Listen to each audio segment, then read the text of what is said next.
이거 3천만 원이야. 내가 5년 동안 배달하면서 모은 돈이야. 꼬깃꼬깃해서 미안해. 1,000원짜리, 5,000원짜리. 다리미로 펴서 넣을 걸 그랬나 봐. 딸은 꼬깃꼬깃한 봉투를 건네며 울먹였습니다. 그때 바닥에 주저앉아 있던 아버지가 딸을 와락 끌어안으며 오열했습니다. 이 못난 아비가 뭐라고 네 전 재산을 줘? 너가 어떻게 모은 돈인데? 그가 나직이 움츠렸습니다.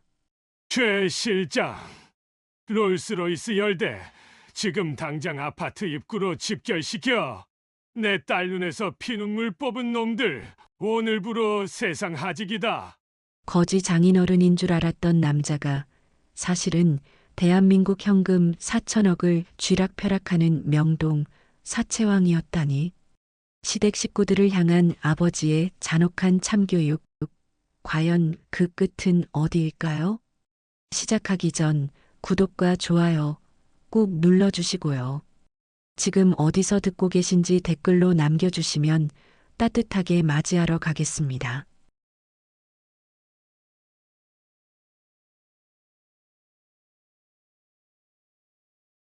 새벽 4시가 조금 넘은 시간이었죠. 하늘에선 진눈깨비가 흩날리고 살을 애는 듯한 칼바람이 아파트 단지 사이를 윙윙거리며 휘젓고 다녔습니다. 가로등 불빛조차 추위에 떨고 있는 것만 같은 그 삭막한 길 위로 낡은 녹즙 배달 카트 하나가 힘겹게 굴러가고 있었어요. 후, 후, 입김이 하얗게 흩어지는 그곳엔 30살의 소연이 있었습니다. 그녀의 몰골을 좀 보세요. 솜이 다 죽어 얇아진 패딩 점퍼는 곳곳이 기워져 있었고 발에는 뒤축이 다 다른 운동화가 위태롭게 매달려 있었습니다. 장갑을 끼긴 했지만 손가락 끝이 다 터져서 빨갛게 부어오른 게 멀리서도 보일 정도였죠. 엘리베이터가 없는 5층 아파트 계단을 오르내리느라 그녀의 숨소리는 거칠 대로 거칠어져 있었습니다. 철컹. 우유 주머니에 우유 2개를 꽂아 넣고 돌아서는데 무릎에서 뚝 하는 소리가 나더군요. 소연이 잠시 미간을 찌푸리며 무릎을 감싸 쥐었습니다. 하지만 그녀는 쉴 틈이 없었어요. 아직 배달해야 할 똥이 3개나 더 남아 있었으니까요. 그때였어요. 주머니 속에서 진동이 울린 건 남편 민철이었습니다.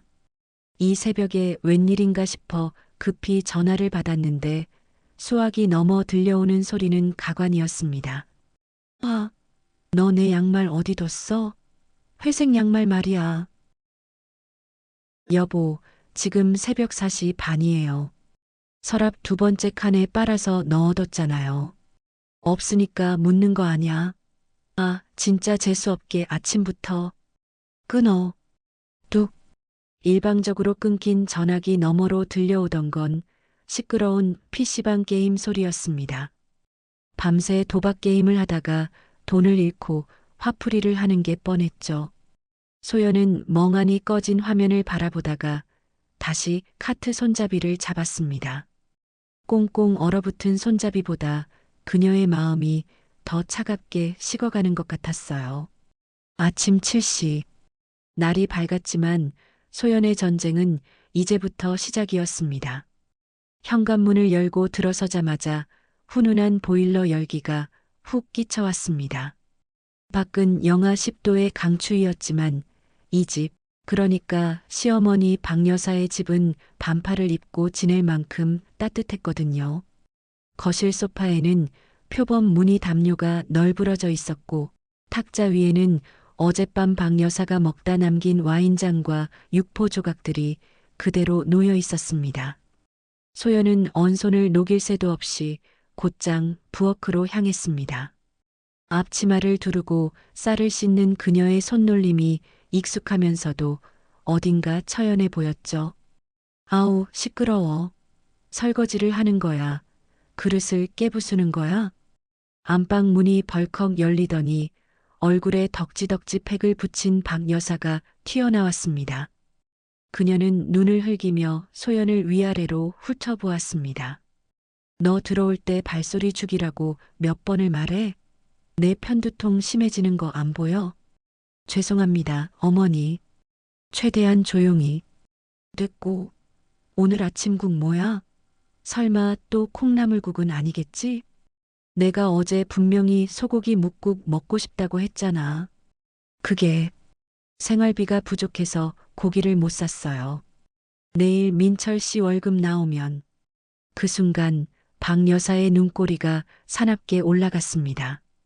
그녀는 식탁 위에 놓여 있던 마른 행주를 집어 소연의 쪽으로 휙 던졌습니다. 행주는 힘없이 날아가 소연의 어깨에 맞고 바닥으로 떨어졌죠. 돈 타령, 돈 타령. 내가 들어오고 나서 우리 집 재수가 옴붙어서 그래. 사채 빚 갚느라 내 명품백 다 팔아치운 거 생각하면 지금도 이가 갈린다. 내가 친정에서 뭐하나. 해온 것도 없는 게 어디서 꼬박꼬박 말대꾸야. 박 여사의 목소리는 표독스러웠습니다. 사실 그 사채 빚은 박 여사가 갯돈 놀이를 하다가 날린 것이었고 민철이 도박으로 날린 돈도 만만치 않았지만 이 집안에서 모든 원죄는 오로지 며느리 소연에게 뒤집어 씌워지고 있었어요.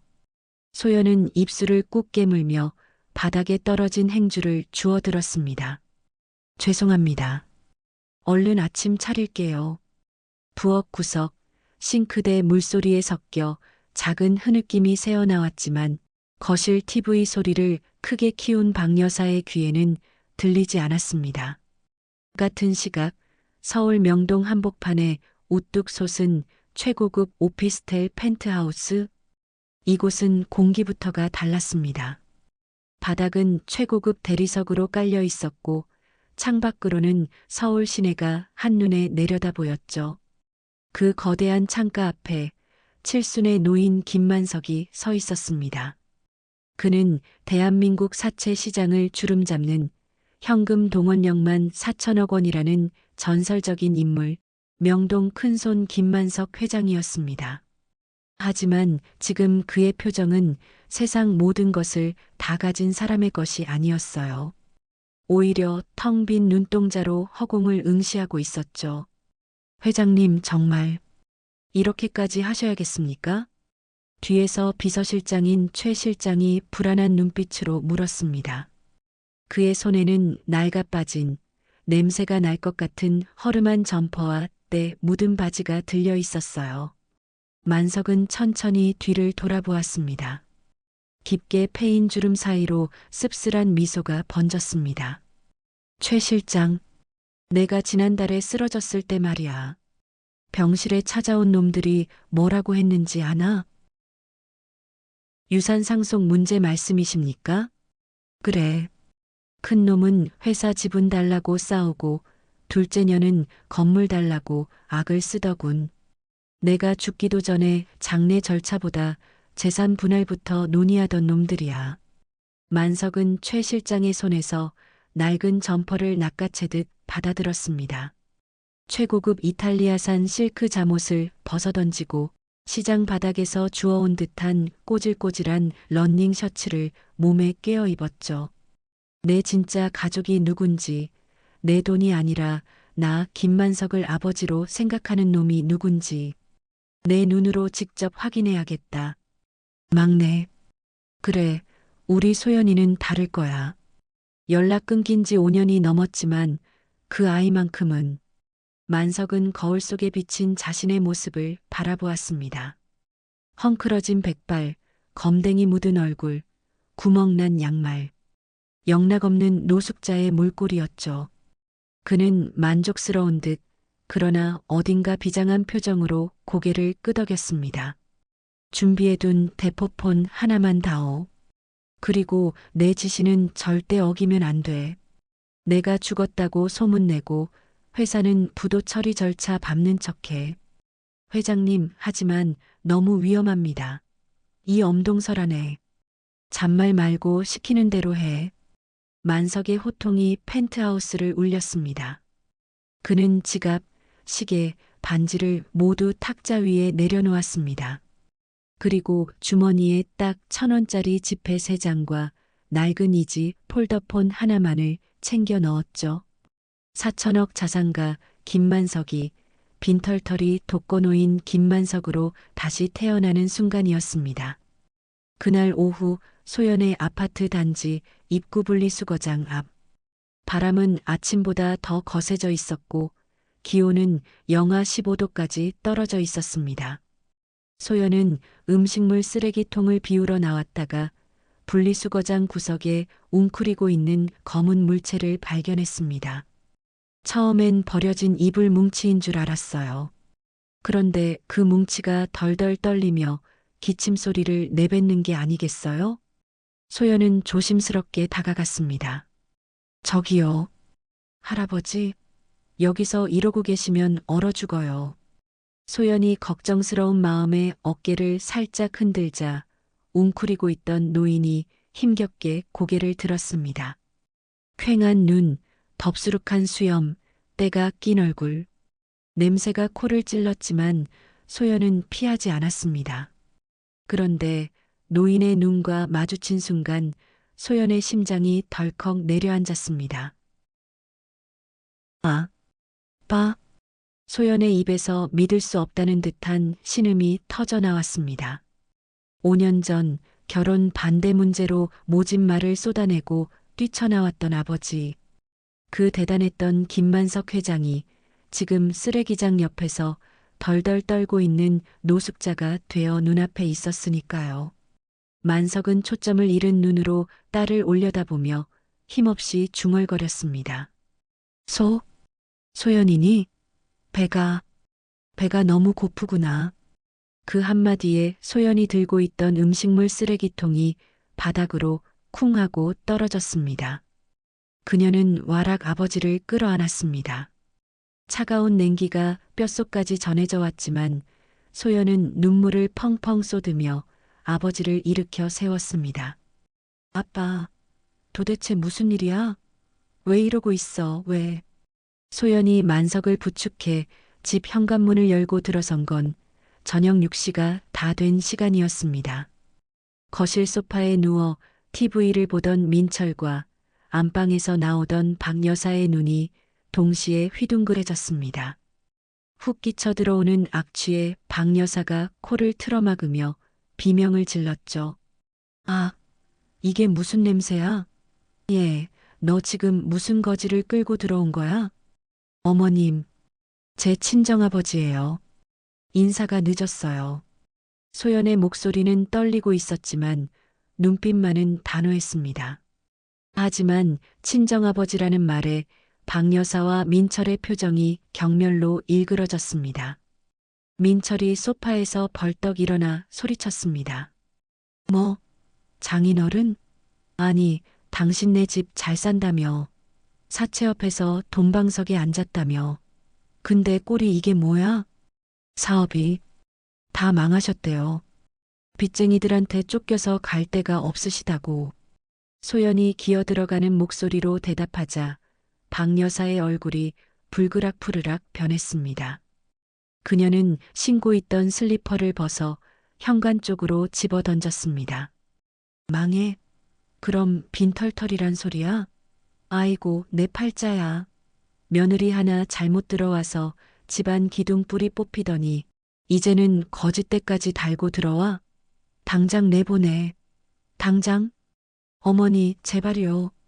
바깥 날씨가 영하 15도예요. 지금 내보내면 얼어 죽으라는 소리나 마찬가지예요. 며칠만이라도 갈 곳 구하실 때까지만이라도 있게 해주세요. 네. 소연은 만석을 뒤로 감춘 채 무릎을 꿇고 박 여사의 바짓가랑이를 잡았습니다. 하지만 박 여사는 매정하게 소연을 발로 걷어찼습니다. 이거 안 나? 우리 민철이 기 받아야 하는데 집안에 부정부탁의 실이. 절대 안 돼. 그때 현관 구석에 쭈그리고 서 있던 만석이 입을 열었습니다. 그의 목소리는 갈라지고 힘이 없었지만 묘하게 뼈가 있는 말투였죠. 사돈, 마님, 반만. 밥만 좀 주시오. 내 죽은 듯이 숨만 쉬고 있겠소. 비굴해 보일 정도로 굽신거리는 아버지의 모습에 소연은 가슴이 미어지는 것 같았습니다. 박 여사는 콧방귀를 뀌며 베란다 쪽을 손가락질했습니다. 정 그렇다면 저기 베란다 끝에 있는 창고방, 거기서 지내라고 해. 거실 근처에는 얼씬도 하지 말고 밥도 거기서 먹고 똥오줌도 알아서 처리하라고. 냄새나니까? 그곳은 보일러도 들어오지 않는 잡동사니를 쌓아두는 냉골이었습니다. 유리창 하나 사이로 바깥바람이 그대로 들어오는 곳이었죠. 하지만 소연은 그것마저 감지덕지해야 했습니다. 감사합니다. 감사합니다, 어머니. 소연은 아버지를 부축해 베란다로 향했습니다. 만석은 묵묵히 딸의 부축을 받으며 거실을 가로질렀습니다. 그의 시선이 소파에 누워 다시 킬킬거리며 TV를 보는 사위. 민철과 소금을 뿌리듯 현관에 페브리즈를 뿌려대는 박 여사의 뒷모습에 잠시 머물렀습니다. 그의 눈빛이 아주 찰나 매섭게 빛났다가 다시 흐리멍덩한 노인의 눈으로 돌아갔습니다. 베란다 문이 닫히고 차가운 냉기가 감도는 창고방에 두 사람만 남게 되었습니다. 이곳이 바로 4천억 자산가 김만석이 겪게 될 지옥, 아니, 처절한 복수를 위한 잠복 근무지였습니다. 그날 밤 베란다 창고방의 공기는 바깥과 다를 바가 없었습니다. 오히려 시멘트 바닥에서 올라오는 냉기가 뼈마디를 쑤시게 만들었죠. 소연이 몰래 가져다 준 얇은 솜니불 한 장이 만석이 가진 전부였습니다. 만석은 이불을 머리끝까지 뒤집어 쓰고 몸을 웅크렸지만 덜덜 떨리는 턱관절은 진정될 기미가 보이지 않았습니다. 춥다. 추워. 입 밖으로는 앓는 소리를 냈지만 만석의 눈빛은 어둠 속에서 형형하게 빛나고 있었습니다. 창고방 문은 유리로 된 미닫이 문이었는데 얇은 커튼 하나가 쳐져 있을 뿐이라 거실 안의 풍경이 그림 자극처럼 비쳐 보였거든요. 소리는 또 얼마나 잘 들리는지 벽 하나를 사이에 두고 천국과 지옥이 갈라져 있었습니다. 거실은 후끈했습니다. 민철은 반팔 티셔츠 바람으로 소파에 비스듬히 누워 스마트폰 게임에 열중하고 있었고 박 여사는 안마의자에 파묻혀 홈쇼핑 방송을 보고 있었죠. 아, 시발 또 죽었어. 야, 현질 좀 더 해야겠는데? 여보. 야, 김소연. 민철이 신경질적으로 소리를 지르자 부엌에서 설거지하던 소연이 고무장갑을 낀 채 불이 나게 달려 나왔습니다. 왜 그래요? 목소리 좀 낮춰요. 아빠 주무시잖아. 주무시긴 개뿔. 야, 나 5만 원만 줘봐. 아이템 사야 돼. 저번 주에 준 용돈 다 썼어요? 나 지금 10,000원 한 장도 없는데. 아, 진짜 구질구질하게. 장모님한테 받은 돈 있을 거 아냐? 그거 내놔. 민철은 다짜고짜 소연의 앞치마 주머니를 뒤지기 시작했습니다. 소연이 기겁하며 뒤로 물러섰지만 민철은 아내의 손목을 비틀어 억지로 주머니에 손을 쑤셔 넣었죠. 아, 아파요, 여보. 이거 우유 대금 낼 돈이란 말이야. 시끄러워. 빌려가는 거야, 빌려가는 거. 따서 갚으면 될 거 아냐. 결국 민철은 꼬깃꼬깃한 1,000원짜리 몇 장과 10,000원짜리 한 장을 뺏어 들고는 낄낄거리며 다시 소파로 돌아갔습니다. 소연은 빨갛게 부어오른 손목을 감싸쥐며 눈물을 글썽였지만 안마의자에 앉은 박 여사는 모른 척 채널만 돌릴 뿐이었습니다. 베란다의 만석은 이 모든 광경을 지켜보고 있었습니다. 그는 이불 속에서 주먹을 꽉 쥐었습니다. 손톱이 손바닥을 파고들 만큼 세게 쥐었지만 그는 짐승 같은 신음만 흘릴 뿐 당장 뛰쳐나가지 않았습니다. 그래, 더 해라. 더 보여줘. 너희들의 밑바닥이 어디까지인지. 사채업계에서 40년을 구른 만석이었습니다. 사람의 욕망과 바닥을 보는 눈만큼은 귀신 같았죠. 지금 당장 나가서 호통을 칠 수도 있었지만 그는 참았습니다. 단순히 혼내주는 걸로는 부족했거든요. 뼛속까지 후회하게 만들어야 했습니다. 다음 날 아침 굴욕은 식탁에서 정점을 찍었습니다. 박 여사와 민철이 식탁에 앉아 김이 모락모락 나는 흰 쌀밥과 갈비찜을 먹는 동안 소연은 플라스틱 바가지에 밥과 반찬을 담아 베란다 쪽으로 향했습니다. 잠깐, 너 그거 어디로 가져가니? 박 여사가 젓가락을 탁 내려놓으며 날카롭게 쏘아붙였습니다. 아빠 아침 드려야죠. 어제 저녁도 못 드셨잖아요. 누가 주지 말래? 근데 왜 새밥을 퍼? 밥솥에 어제 먹다 남은 찬밥 있잖아. 그거 데워드려. 그리고 반찬은 김치 하나면 됐지. 무슨 갈비찜을 담아? 우리 먹을 것도 부족한데. 소연의 손이 부들부들 떨렸습니다. 어머니, 아무리 그래도 제 아버지예요. 어떻게 찬밥을? 망에서 얹혀 사는 주제에 찬밥, 더운 밥 가리게 생겼어? 싫으면 나가서 사드시라고 해. 박 여사는 소연의 손에 들린 바가지를 뺏어 들더니 식탁 위에 있던 갈비찜 조각을 다시 냄비에 털어 넣었습니다. 그러고는 냉장고 구석에서 며칠 묵어 쉬어 터진 깍두기와 멸치, 대가리만 둥둥 떠다니는 국물을 바가지에 부어버렸죠. 자, 갖다 드려. 이것도 감지덕지니까.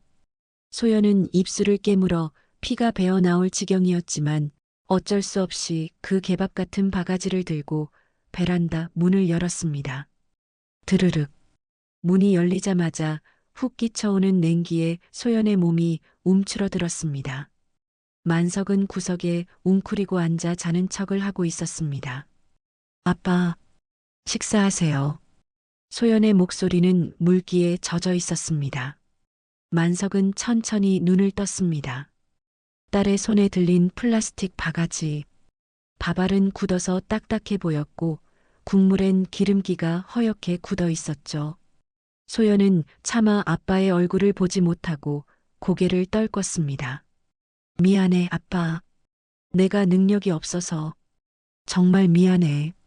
소연의 눈에서 굵은 눈물방울이 바가지 안으로 툭툭 떨어졌습니다.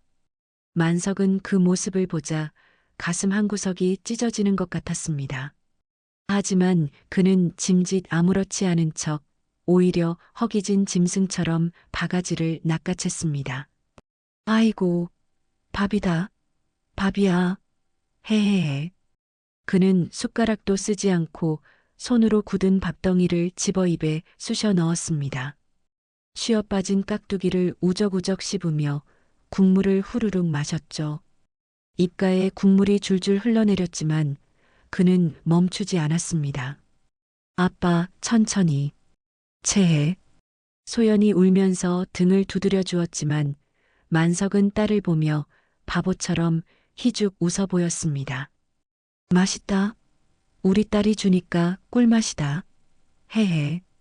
그의 목구멍으로 넘어가는 건 차가운 밥덩이가 아니라 뜨거운 피눈물이었습니다.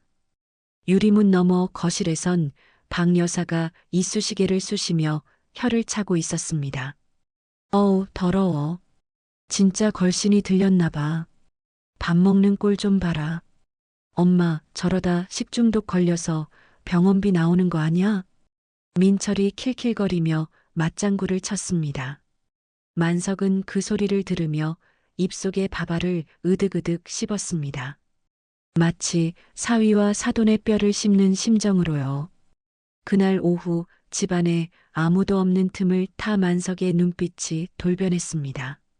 소연은 배달을 나갔고 민철은 PC방에 갔으며 박 여사는 사우나에 간 시각이었죠. 만석은 조용히 베란다 문을 열고 거실로 잠입했습니다. 노인의 구부정한 걸음걸이는 온데간데였고 매서운 맹수의 발걸음이었습니다. 그의 목표는 거실 탁자 위에 놓인 우편물 뭉치와 박 여사가 쓰레기통에 버린 영수증들이었습니다. 만석은 품 안에서 꼬깃꼬깃한 돋보기를 꺼내 쓰고 서류들을 샅샅이 뒤지기 시작했습니다. 카드값 독촉장, 대부업체 이자 연체 통지서. 그의 입가에 비릿한 미소가 번졌습니다. 박 여사의 우편물은 화려했습니다. 겉보기엔 우아한 사모님이었지만 속은 썩어 문드러져 있었죠.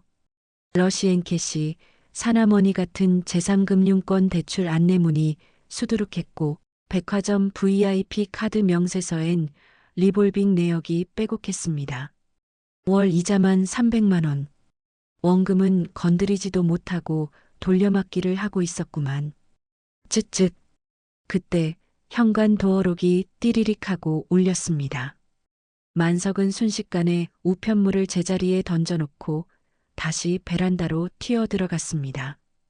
바닥에 납작 엎드려 자는 척을 하는데 들어온 건 박 여사였습니다. 그런데 그녀의 통화 내용이 심상치 않았습니다. 아, 네. 김 사장님. 아이고, 이자는 제가 모레까지 꼭 넣는다니까요. 박 여사는 거실 소파에 가방을 팽개치며 신경질적으로 전화를 받고 있었습니다. 아니, 내가 누군지 몰라요? 강남 박 여사야. 내 남편 연금이 얼만데 고작 1,000만 원 때문에 떼먹겠어. 뭐? 담보? 아, 진짜 사람 귀찮게 하네. 알았어요. 이번 갯돈 타면 한 방에 갚을 테니까 독촉 전화 좀 그만해요. 전화를 끊은 박 여사는 A씨 하며 스마트폰을 소파에 집어던졌습니다. 그녀는 냉장고에서 찬물을 꺼내 벌컥벌컥 마시며 씩씩거렸습니다. 베란다의 만석은 회심의 미소를 지었습니다. 김 사장이라면 명동 바닥에서 만석의 발밑에서 기어다니던 하급 사채업자 독사 김철수가 분명했습니다. 악랄하기로 소문난 놈인데 박 여사가 그놈 돈을 쓰고 있었던 겁니다. 독사놈한테 돈을 빌려? 호랑이 굴에 제 발로 들어갔구나. 만석은 품속 깊은 곳에 숨겨둔 이지 폴더폰을 꺼냈습니다. 배터리를 아끼기 위해 꺼두었던 전원을 켜자마자 최 실장에게 문자를 보냈습니다. 타겟 확인. 채권자 명동 독사 김철수. 채무자 박미숙. 채권 매입 준비해. 전송 버튼을 누르는 만석의 손가락엔 망설임이 없었습니다. 이제 박 여사의 목줄은 만석의 손에 쥐어진 셈이었습니다. 그날 저녁 또 다른 먹잇감이 제 발로 걸어 들어왔습니다. 민철이 술에 잔뜩 취해 친구를 집으로 데려온 것이었죠. 야, 들어와, 들어와. 우리 집 넓지? 우리 엄마가 강남에서 한가닥 하시잖아. 민철은 비틀거리며 친구를 거실로 안내했습니다. 친구라는 놈도 질이 좋아 보이진 않았습니다. 야, 근데 너 장인어른 망했다며? 그 늙은이 아직도 집에 있냐? 아, 말도 마라. 저기 베란다에 처박아 놨어. 냄새나서 죽겠다 아주. 민철이 베란다 쪽을 턱짓으로 가리키자 친구가 낄낄거리며 유리창 가까이 다가와 만석을 구경했습니다. 마치 동물원 원숭이를 보듯이요. 우와, 진짜네. 야, 한때 4천억 회장님이었다며? 지금은 그냥 노숙자 꼴이네. 야, 춤이라도 한번 춰보라고 해봐. 그 말에 민철이 술기운에 객기를 부리기 시작했습니다. 그는 베란다 문을 벌컥 열더니 자고 있는 척하는 만석의 엉덩이를 발로 툭툭 찼습니다. 어이, 장인어른. 일어나 보쇼. 내 친구가 인사하고 싶다잖아. 만석은 부스스 눈을 떴습니다. 술 냄새가 진동했습니다. 민철은 지갑에서 1,000원짜리 한 장을 꺼내 만석의 얼굴에 휙 던졌습니다. 종이 지폐가 만석의 뺨을 스치고 바닥에 떨어졌습니다. 자, 용돈 줄 테니까 노래 한 곡 뽑아보세요. 내 나이가 어때서 좋네. 한번 해봐요, 푸아하. 야, 너 진짜 너무한다. 그래도 장인인데. 친구는 말리는 신용만 할 뿐 스마트폰을 꺼내 동영상을 찍기 시작했습니다. 만석은 바닥에 떨어진 1,000원짜리를 물끄러미 바라보았습니다. 소연이 하루 종일 계단을 오르내려야 벌 수 있는 돈, 그 1,000원. 민철은 그걸 이따위 유흥거리로 쓰고 있었습니다. 만석의 눈썹이 꿈틀거렸습니다. 이놈의 버르장머리를 어떻게 고쳐줄까? 아니, 고쳐서 쓸 수는 있는 물건일까? 그는 천천히 몸을 일으켰습니다. 그리고 떨리는 손으로 1,000원짜리를 집어들고는 민철의 눈앞에서 꼬깃꼬깃 접어 주머니에 넣었습니다. 고맙네. 사위, 복 받을 거야. 만석은 비굴하게 고개를 조아렸습니다. 민철과 친구는 배를 잡고 자지러지게 웃어댔죠. 봤냐? 봤어? 돈 주니까 바로 굽신거리는 거? 아, 진짜 웃겨서 눈물 나네. 하지만 그들은 보지 못했습니다. 고개를 숙인 만석의 눈에서 살기가 뿜어져 나오고 있다는 것을요. 그리고 만석이 마음속으로 민철의 생존 가능성 장부에 빨간 줄을 긋고 있다는 것을요. 그날 이후 만석의 미친 척 연기는 한층 더 과감해졌습니다. 단순히 당하는 것에서 멈추지 않고 시댁 식구들의 욕망을 자극해 스스로 무덤을 파게 만드는 전략이었죠. 어느 날 저녁 박 여사가 거실에서 친구들과 통화하며 주식 이야기를 하고 있을 때였습니다. 아, 글쎄, 어바이오가 상한가를 쳤다니까. 내가 그때 샀어야 했는데. 김 여사는 샀어? 어머, 2천이나 벌었어? 아이고 배야. 박 여사는 배가 아파 죽겠다는 듯 가슴을 치며 전화를 끊었습니다. 그때 베란다 문이 스르르 열리더니 만석이 엉금엉금 기어 나왔습니다. 손에는 신문지 조각 하나를 들고 중얼거리면서요.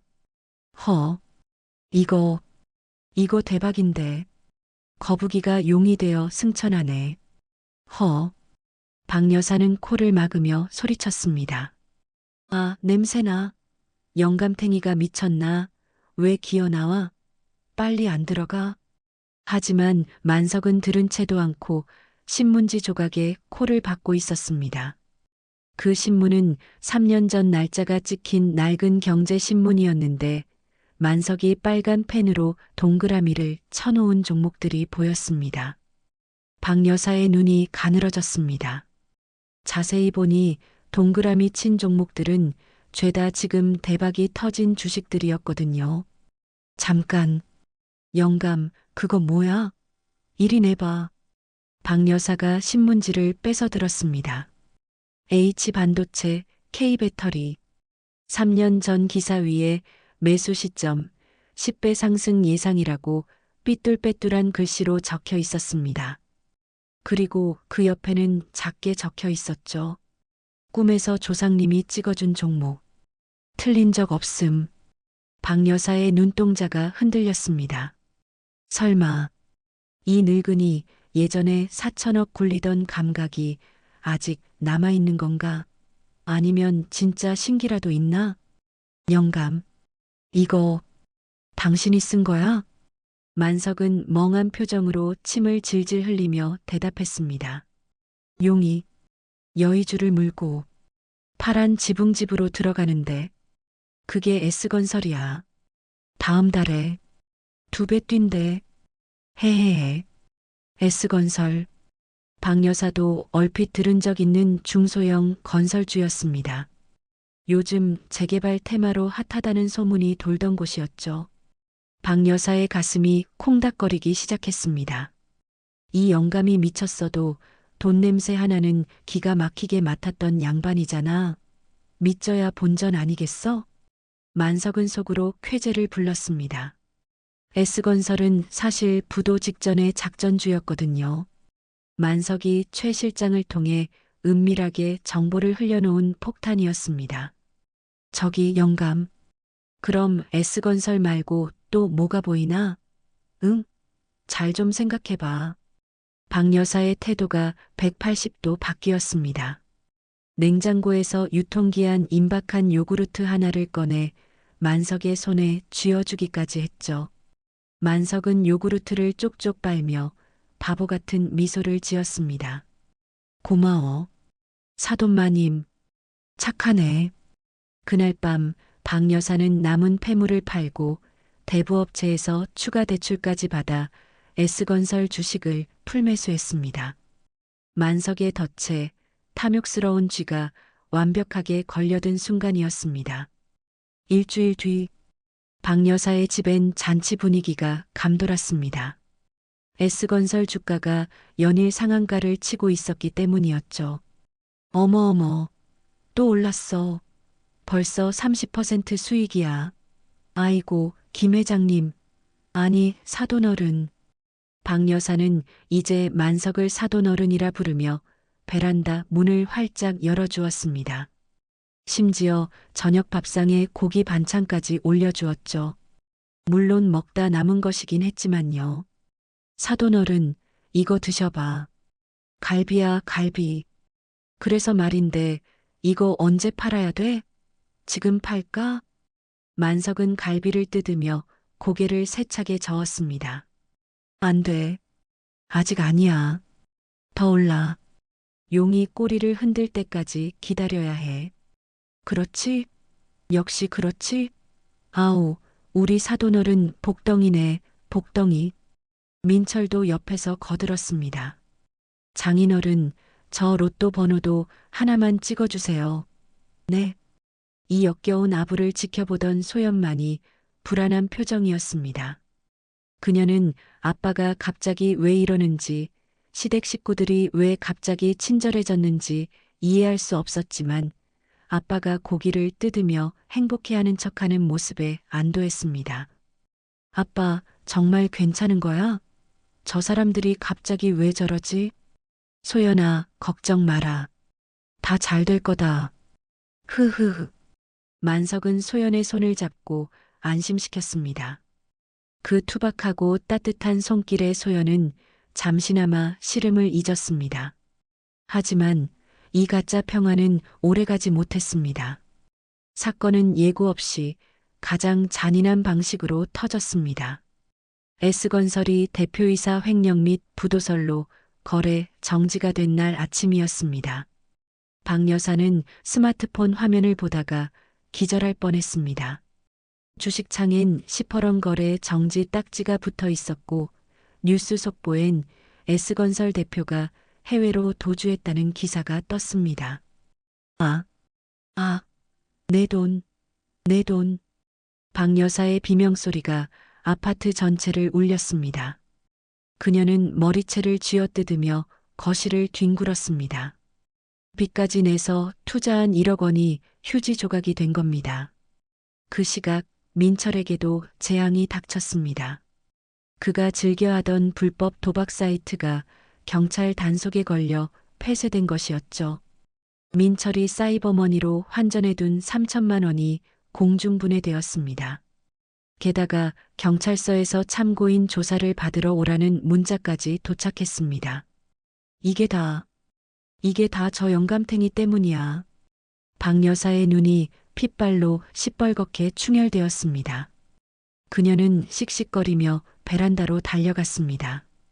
그리고 자고 있던 만석의 멱살을 잡고 흔들어 깨웠습니다. 일어나, 일어나, 이 사기꾼아. 내가 오르다며. 2배 뛴다며. 사돈마님? 왜 이러시오? 만석은 자다 깬 척 눈을 끔뻑거렸습니다. 박 여사는 이성을 잃고 만석의 뺨을 후려갈겼습니다. 짝! 둔탁한 마찰음과 함께 만석의 고개가 돌아갔습니다. 방에서 뛰쳐나온 소연이 비명을 질렀습니다. 어머니, 왜 이러세요? 아빠한테 왜 그러세요? 비켜. 이 재수없는 년놈들. 너네가 들어오고 나서 되는 일이 하나도 없어. 내 돈 물어내. 내 돈 1억 물어내라고. 박 여사는 악기처럼 날뛰며 베란다에 있던 만석의 짐을 거실로 집어 던졌습니다. 소연의 남편 민철도 합세했습니다. 그는 자신의 도박빚 스트레스를 만석에게 풀었습니다. 장인이고 뭐고 필요 없어. 당장 나가. 내 집에서 당장 나가라고. 민철은 만석을 질질 끌어 현관 밖으로 내동댕이 쳤습니다. 맨발의 만석이 차가운 복도 바닥에 나뒹굴었습니다. 소연이 울부짖으며 아빠를 감싸 안았습니다. 여보, 어떻게 이래? 이 추운 날에 아빠를 내쫓으면 어떡하라고. 너도 꼴 보기 싫으니까 따라 나가. 이혼 서류 보낼 테니까 도장이나 찍어. 쾅! 현관문이 닫히고 매정한 잠금장치 소리가 들려왔습니다. 복도엔 정막만이 감돌았습니다. 영하 10도의 한기보다 더 시린 현실이 두 부녀를 덮쳤습니다. 만석은 바닥에 주저앉아 멍하니 닫힌 문을 바라보았습니다. 뺨이 욱신거렸지만 육체의 고통은 아무것도 아니었습니다. 자신의 딸이 저런 짐승 같은 놈들에게 5년 동안이나 고통받았다는 사실, 그리고 그 지옥에서 딸을 구해내지 못했다는 자책감이 가슴을 후벼 팠습니다. 소연은 만석을 끌어안고 오열했습니다. 아빠, 흐흑, 미안해. 내가 죄인이야. 내가 아빠를 지옥으로 데려왔어. 만석은 떨리는 손으로 딸의 등을 쓸어내렸습니다. 그의 눈빛은 이제 슬픔을 넘어 서늘한 살기로 바뀌어 있었습니다. 쫓겨난 부녀에게 세상은 너무나 가혹했습니다. 밤 9시 아파트 복도의 센서등이 꺼질 때마다 칠흑 같은 어둠이 두 사람을 삼켰습니다. 소연은 급하게 챙겨 나온 패딩 하나를 아빠에게 덮어주었지만 본인은 얇은 실내복 차림이어서 입술이 파랗게 질려가고 있었습니다. 아빠, 조금만 참아. 내가 찜질방이라도 알아볼게. 소연은 떨리는 손으로 지갑을 열어보았지만 텅 비어 있었습니다. 카드도 현금도 모두 집안 민철이 빼앗아간 앞치마 주머니 속에 있었거든요. 수중에 있는 거라곤 주머니 깊숙한 곳에 굴러다니던 500원짜리 동전 2개뿐이었습니다. 소연아, 춥다. 너무 춥구나. 만석은 짐짓더 과장되게 몸을 떨었습니다. 딸의 효심을 그 한계까지 확인하고 싶은 잔인한 욕심 때문이 아니었습니다.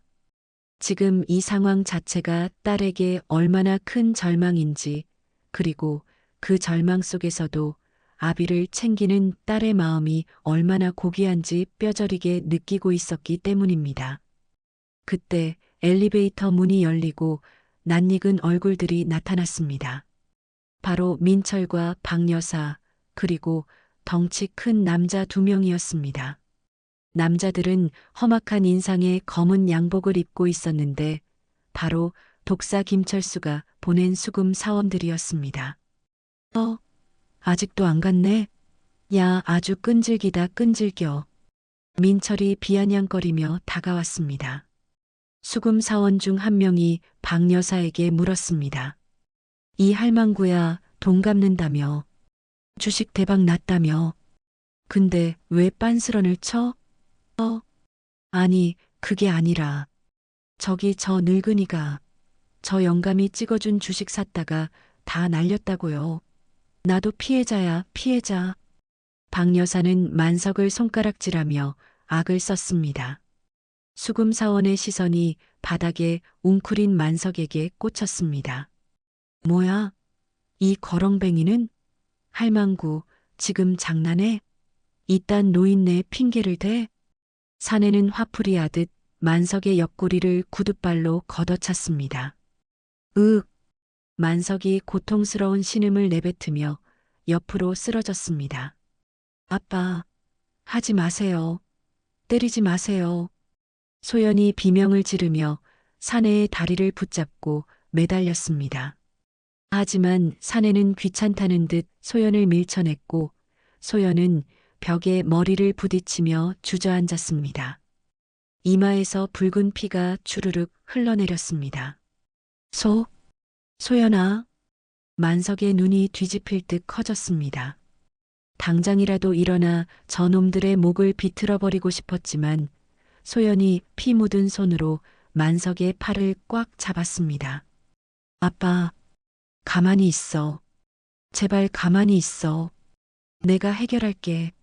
소연은 비틀거리며 일어나 박 여사와 민철 앞에 무릎을 꿇었습니다.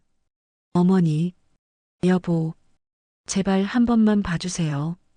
아빠 몸이 안 좋아요. 오늘 하루만이라도 집에서 재워주세요. 내일 날 밝으면 어떻게든 돈 구해서 나갈게요. 네. 소연은 바닥에 머리를 찌우며 빌었습니다. 쿵, 쿵, 쿵. 차가운 시멘트 바닥에 이마를 찢는 소리가 복도에 울려 퍼졌습니다. 하지만 박 여사는 싸늘한 표정으로 혀를 찼습니다. 돈을 구해와. 내가 무슨 수로? 내 콩팥이라도 팔게. 웃기는 소리 하지 말고 썩 꺼져. 내 눈앞에서 사라지라고. 박 여사는 퇴하고 침을 뱉고는 수금 사원들에게 굽신거리며 집 안으로 들어갔습니다. 민철은 소연을 내려다보며 킬킬거렸습니다. 야, 김소연. 너 이혼 도장 안 찍으면 내 아빠 고려장 지내버린다. 알았어? 쾅. 다시 한번 문이 닫혔습니다. 완벽한 고립. 철저한 버림받음. 소연의 이마에서 흐른 피가 바닥에 뚝뚝 떨어져 얼룩을 만들었습니다. 만석은 그 모습을 보며 주먹을 쥐었다 폈다 반복했습니다. 그의 손톱이 살을 파고들어 피가 배어 나왔습니다. 내 딸을, 감히 내 딸을 피 흘리게 해? 박미숙, 강민철, 너희는 오늘부로 인간이 아니다. 내 손으로 반드시 지옥 끝까지 떨어뜨려 주마. 그는 품속의 대포폰을 만지작거렸습니다. 구조 신호를 보낼 타이밍이었습니다. 하지만 아직 마지막 한 가지가 남아 있었습니다. 이 절망의 끝에서 소연이 어떤 선택을 할 것인가. 갈 곳 없는 두 사람은 아파트 단지를 빠져나와 정처 없이 걸었습니다. 시간은 밤 11시를 넘어가고 있었고 기온은 영하 17도까지 곤두박질 쳤습니다. 거리는 텅 비었고 상점들의 불도 하나둘 꺼져가고 있었죠. 아빠, 좀만 더 가면 24시간 패스트푸드점 있어. 거기 가서 좀 앉아있자. 소연은 만석을 부축하며 억지로 밝은 목소리를 냈습니다. 그녀의 얼굴은 눈물과 콧물, 그리고 말라붙은 핏자국으로 엉망이었습니다. 하지만 만석의 손을 잡은 그 작은 손엔 온기가 남아 있었습니다. 패스트푸드점은 따뜻했습니다. 하지만 점원의 눈치는 따가웠습니다. 아무것도 시키지 않고 구석자리에 앉아 있는 노숙자 몰골의 두 사람을 반길 리 없었으니까요. 저기 손님, 주문 안 하실 거면 나가주셔야 하는데요. 아, 죄송해요. 잠시만 몸 좀 녹이고 갈게요. 10분만요. 소연이 사정했지만 점원은 완강했습니다. 결국 두 사람은 쫓기듯 밖으로 나와야 했습니다.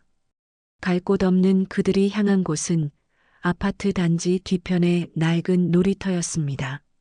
미끄럼틀 아래 바람을 피할 수 있는 좁은 공간. 소연은 주변에 버려진 신문지와 박스를 주워와 바닥에 깔았습니다. 아빠, 여기 앉아. 내가 바람 막아줄게.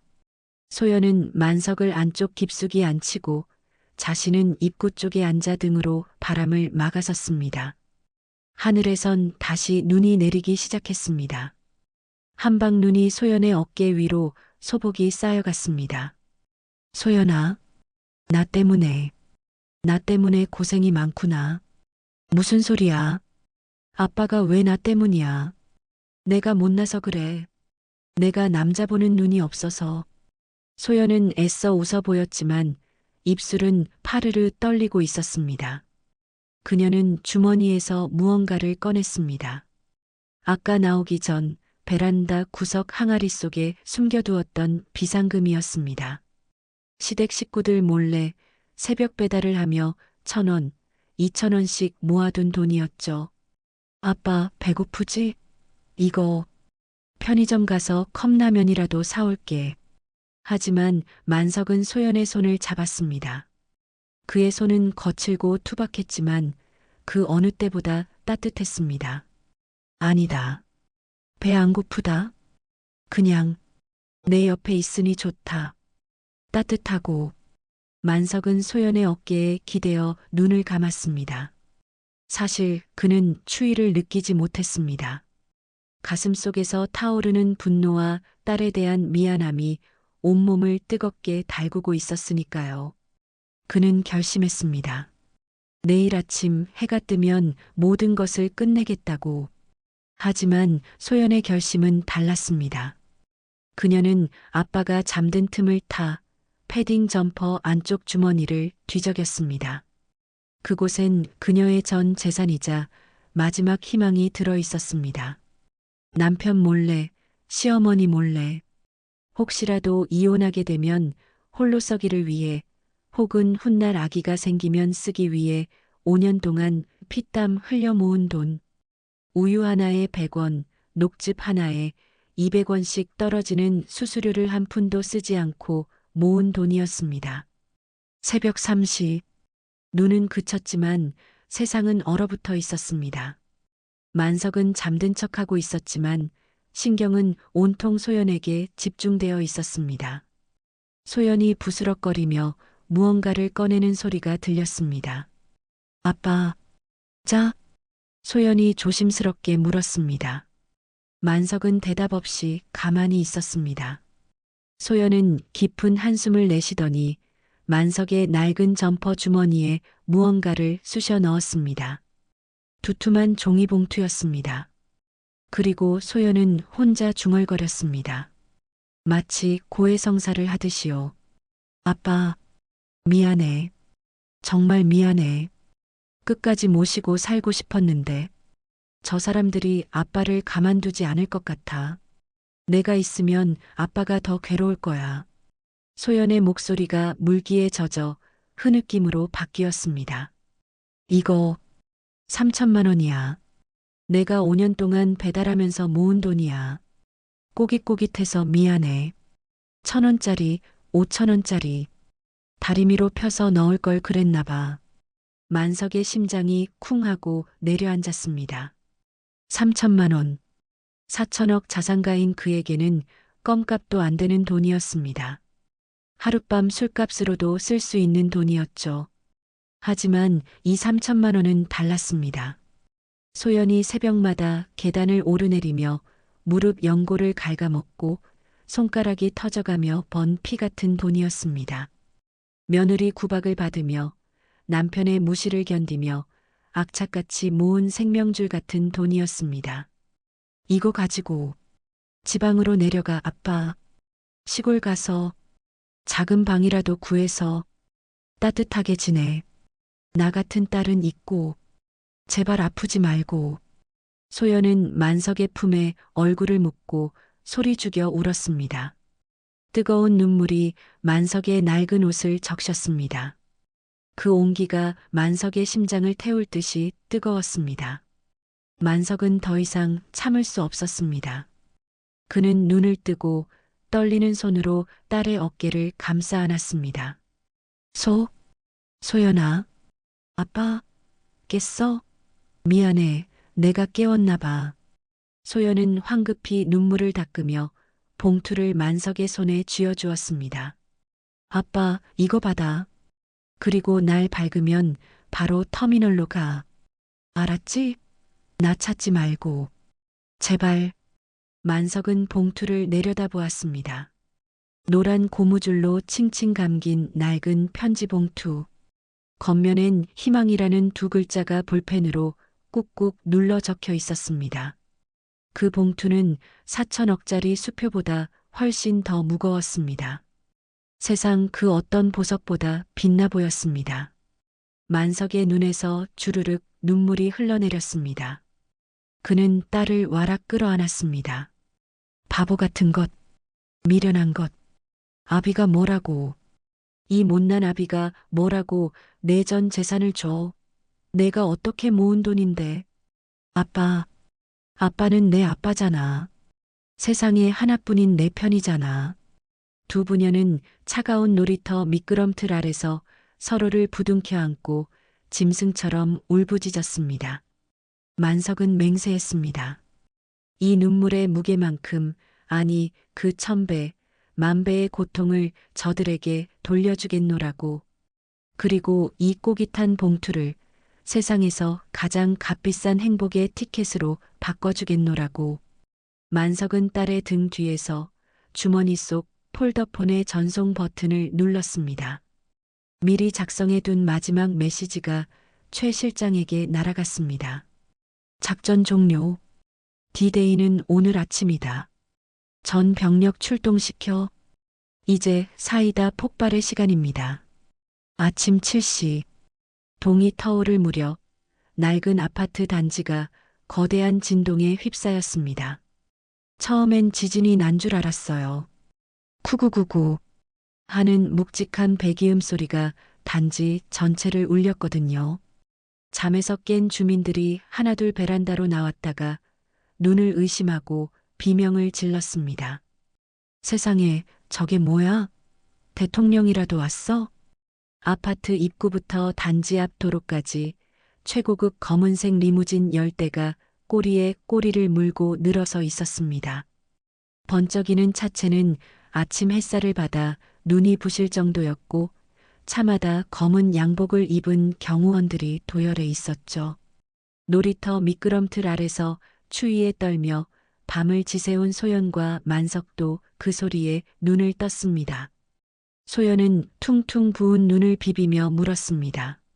아빠, 무슨 소리야? 소연아, 이제 집에 가자. 만석은 털고 일어났습니다. 밤새 구부정했던 허리가 꼿꼿하게 펴졌고 흐리멍덩했던 눈빛은 호랑이의 안광으로 변해 있었습니다. 그때 리무진 행렬의 맨 앞에 서 있던 최 실장이 만석을 발견하고 전속력으로 달려왔습니다. 뒤이어 건장한 경호원 20명이 군대처럼 발을 맞춰 뛰어왔죠. 회장님, 늦어서 죄송합니다.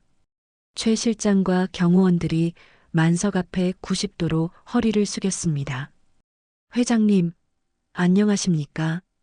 우렁찬 함성이 아파트 단지를 쩌렁쩌렁 울렸습니다. 소연은 입을 다물지 못하고 뒷걸음질 쳤습니다. 아, 아빠, 회장, 님이라니? 최 실장은 낡은 점퍼를 입고 있는 만석에게 다가가 미리 준비해 온 최고급 밍크 코트를 어깨에 걸쳐 주었습니다. 그리고 헝클어진 머리를 정돈해주고 금태 안경을 씌워 주었죠. 순식간이었습니다. 노숙자 김만석이 명동의 제왕, 큰손 김만석으로 돌아온 것은 이소란의 박 여사와 민철도 헐레벌떡 뛰어내려왔습니다. 그들은 경찰이 온 줄 알고 잔뜩 겁을 먹은 표정이었습니다. 뭐야, 뭐야? 누가 왔는데?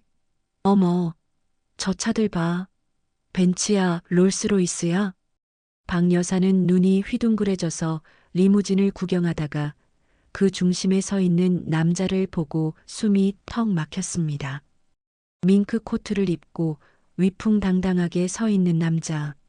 옆에는 자기 며느리 소연이 어리둥절한 표정으로 서 있고 그 남자의 얼굴은 분명 어제 내쫓은 그 거지 영감이었습니다. 사돈 어른? 박 여사가 다리에 힘이 풀려 주저앉을 뻔했습니다. 민철은 입을 벌린 채 턱이 빠질 지경이었죠.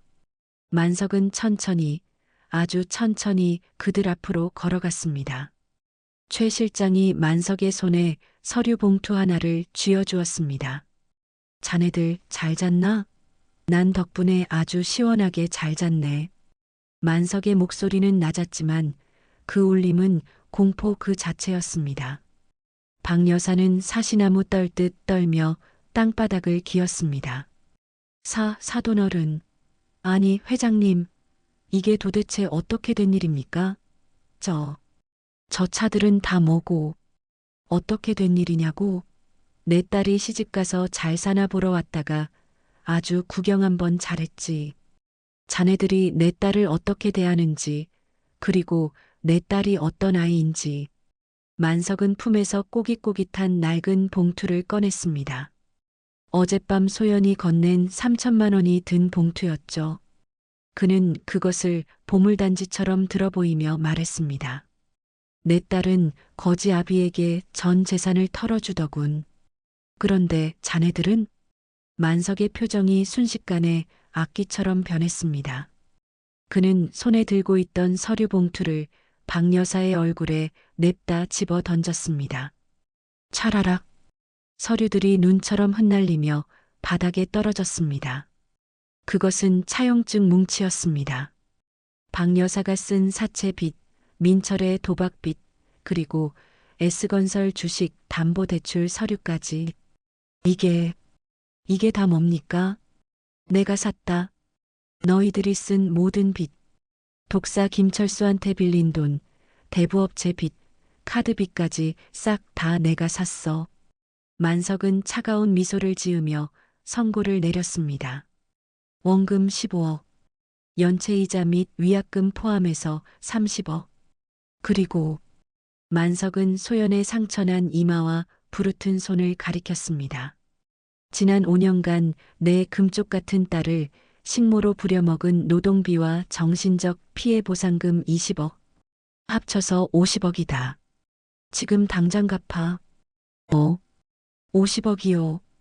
박 여사와 민철이 동시에 비명을 질렀습니다. 못 갚겠나? 그럼 방법은 하나뿐이지.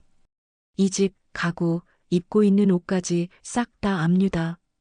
그리고 남은 빚은 몸으로 때워야지. 원양어선이 요즘 일손이 부족하다더군. 만석의 눈짓 한 번에 경호원들이 우르르 몰려가 박 여사와 민철을 포위했습니다. 민철이 소연의 바짓가랑이를 잡고 늘어졌습니다. 여보, 소연아, 나 좀 살려줘.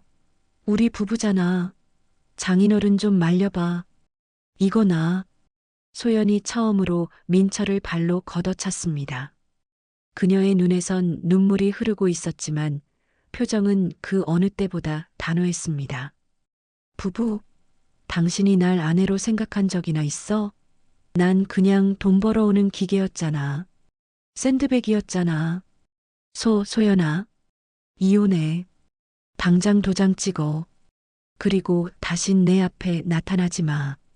소연의 서슬 퍼런 일갈에 민철은 꿀먹은 벙어리가 되었습니다. 만석은 흐뭇한 표정으로 고개를 끄덕였습니다. 들었지? 내 딸 말 한마디가 곧 법이다. 여봐라. 이놈들 당장 끌어내고 집 비워. 아이고, 회장님, 잘못했습니다. 한 번만 살려주세요. 박 여사와 민철이 울고불고 매달렸지만 경호원들은 가차없이 그들을 짐짝처럼 들어 올려 아스팔트 바닥에 패대기 쳤습니다. 그들이 입고 있던 명품 옷도 허세도 모두 벗겨진 채 이제 그들이 진짜 거지가 된 순간이었습니다. 상황이 정리되고 만석은 소연을 리무진 뒷좌석에 태웠습니다. 푹신한 가죽 시트, 따뜻한 공기, 은은한 클래식 음악. 지옥 같던 어제와는 딴판인 천국이었습니다. 하지만 소연은 여전히 얼떨떨한 표정으로 만석의 손을 꼭 잡고 있었습니다. 아빠, 이거 꿈 아니지? 진짜 우리 아빠 맞지? 만석은 빙그레 웃으며 품속에서 다시 그 꼬깃한 봉투를 꺼냈습니다. 그리고 최 실장에게 말했습니다. 최 실장, 이 봉투 액자 제일 좋은 거로 맞춰서 내 집무실 한가운데 걸어둬라. 네, 3천만 원 현금을 말씀이십니까? 아니, 봉투째로. 내 인생에서 가장 큰 수익을 낸 투자니까. 만석은 소연의 머리를 쓰다듬었습니다. 소연아, 아빠 재산이 4천억이라고들 하더구나. 근데 다 헛소리야. 내 진짜 전 재산은 바로 너다. 너 하나 건졌으니 아빠는 세상에서 제일 부자다. 소연은 만석의 품에 안겨 참았던 울음을 터뜨렸습니다. 이번엔 슬픔의 눈물이 아니라 안도와 행복의 눈물이었습니다. 리무진 10대가 부드럽게 미끄러지듯 아파트 단지를 빠져나갔습니다. 백미러 속으로 엉망이 된 채 서로 머리채를 잡고 싸우는 박 여사와 민철의 모습이 점처럼 작아졌습니다. 눈 내린 서울의 아침, 사천억 사채왕과 그의 딸을 태운 차는 따뜻한 집을 향해 달렸습니다. 그들의 주머니 속엔 꼬깃꼬깃하지만 세상 무엇보다 빳빳한 희망이 들어 있었습니다.